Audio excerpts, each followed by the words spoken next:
berita korupsi yang paling heboh hari-hari ini, yakni tentang Gubernur Papua Lukas NMB, ya.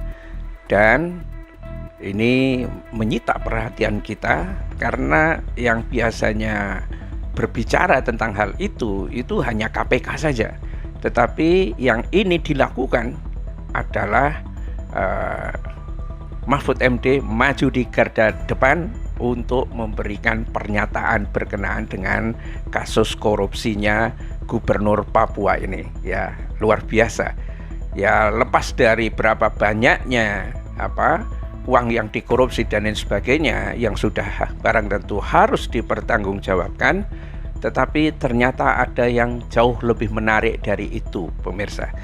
Ada sesuatu di balik kasus hukum Gubernur Papua Lukas NMB ini, ya, yakni nama-nama besar, ya, yang oleh Stefanus Roy Rening itu mengatakan ada politisasi yang berujung kriminalisasi di balik penetapan kliennya sebagai tersangka gratifikasi 1 miliar oleh Komisi Pemberantasan Korupsi KPK, ya. Dan politisasi itu, kata Roy, adalah adanya peran dan desakan dari Kepala Badan Intelijen Negara BIN Budi Gunawan serta Mendagri Tito Karnavian. Jadi mainnya cukup jauh juga, ya, sampai ke Papua pun main gitu.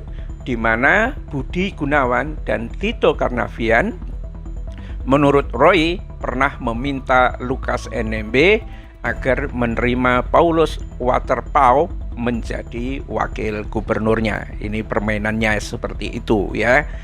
Dan Paulus Waterpauw adalah jenderal purnawirawan polisi juga, ya, berpangkat komjen yang pernah menjadi Kapolda Papua. Jadi ini tampaknya memang jenderal-jenderal polisi, pemirsa, turun gunung semua kalau bisa dikatakan seperti itu. Ya mungkin memang wajar kalau orang mengatakan ada rekayasa di tahun 2024 nanti itu tentang Pilpres itu ada operasi-operasi begitu, ya, karena ternyata sampai Papua pun, ya, ini seperti itu jadinya itu, ya.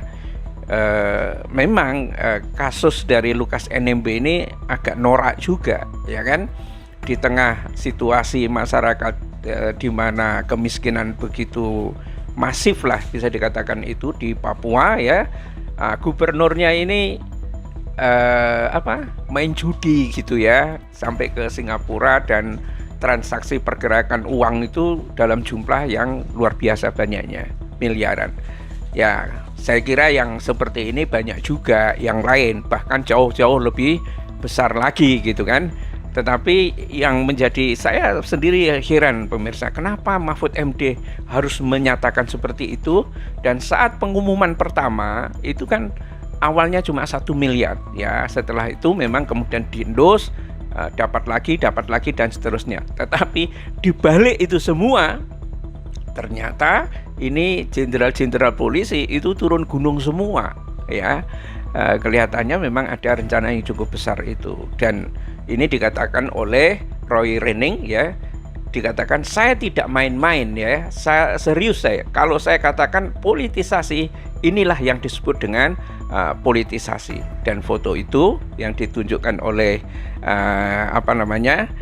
Roy Rening sebagai kuasa hukumnya NMB, ya, Gubernur Papua Lukas NMB, ya, itu menunjukkan foto. Di situ memang ada foto Gubernur Papua, kemudian diapit oleh Tito Karnavian dan juga Budi Gunawan. Yang di sampingnya itu ada seorang yang disebut sebagai Paulus Waterpauw itu, yang tidak lain adalah jenderal purnawirawan polisi juga gitu. Jadi ini memang serius, pemirsa, ya, kalau ini yang terjadi gitu. Jadi bukan karena korupsinya ini menjadi heboh, tetapi modus atau sesuatu di balik polisi yang tampaknya memang gerilya akan dilakukan semua ini. Ini juga terkait dengan surat edaran dari Menteri Dalam Negeri yang mengatakan bahwa pejabat-pejabat baru ya silahkan pecat, silahkan mutasi, silahkan rotasi ya, yang nggak usah izin katanya. Masa seperti ini kayak nggak ada aturannya sama sekali ya. Pejabat-pejabat yang itu kan ini berarti betul-betul otoritarianisme yang dibangun oleh Mendagri ini. Karena atas dasar apa dia memberikan surat edaran itu, rujukannya kemana, sementara negara ini katanya negara yang demokratis ya, bagaimana ada hak untuk melakukan pembelaan dan lain sebagainya. Apa masalahnya? Ini semua memang tampak ya, kepanikan itu sudah sangat tinggi pemirsa yang ada di rezim ini ya. Bahkan gitu ya, kelihatannya Gerindra itu jengkelnya sudah bukan main terhadap rezim ini. Pertama yang kita lihat adalah ketika dia mulai protes ya, atau menentang konversi LPG 3 kg ya. Yang kedua adalah ketika fotonya Prabowo itu disandingkan dengan Jokowi, dia malah marah-marah. Gerindra itu kan mestinya gitu kan, disandingkan dengan fotonya Jokowi itu kan dia harus bangga gitu. Nah ini kenapa kok marah-marah? Ini kan menjadi persoalan serius.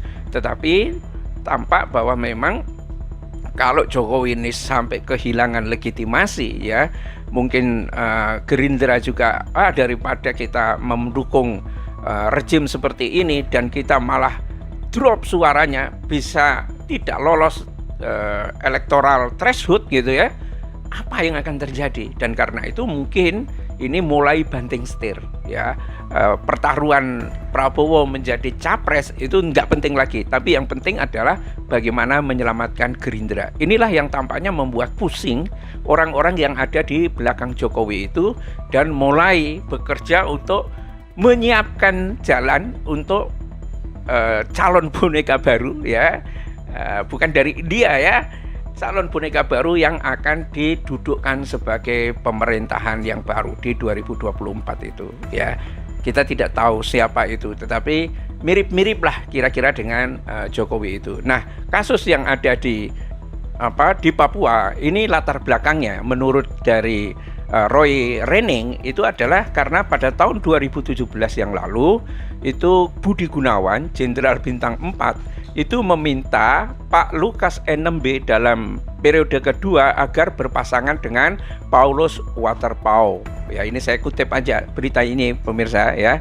Politisasinya di mana? Ya di situ. Bagaimana bisa seorang kepala BIN ikut mengintervensi situasi kehidupan politik di tanah Papua. Ini urusan demokrasi di tanah Papua. Bagaimana bisa kepala BIN ikut intervensi? Itu paparnya Roy Rening itu yang menjadi kuasa hukum dari Gubernur Papua yang sekarang sedang dirundung berita yang luar biasa ya.